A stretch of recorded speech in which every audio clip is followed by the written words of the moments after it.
ल गाइजहरू हाम्रो चाहिँ सुगाले मकै खाएर यस्तो अवस्था छ सबै सिद्धेर यतातिर यस्तो सफा भएको छ खाएर तर सुगा चाहिँ यहाँ परेको जस्तो लाग्यो हौ ए परेछ सुगा चाहिँ साथीहरू एउटा यहाँ परेछ एउटा यहाँ परेछ एउटा यहाँ परेछ 3-4वटै परेछ हौ सुगा त ए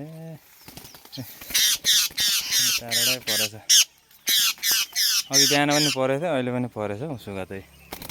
गाइजहरू सुगा चाहिँ यसरी पर्दो रहेछ अनि यो अर्को चरा पनि पर्दो रहेछ पासोमा त यसरी ठ्याक्क लगाएर ल तपाईँहरूको पनि मकै खायो भने यसरी नै पासो लाउनु होला पर्ने रहेछ है।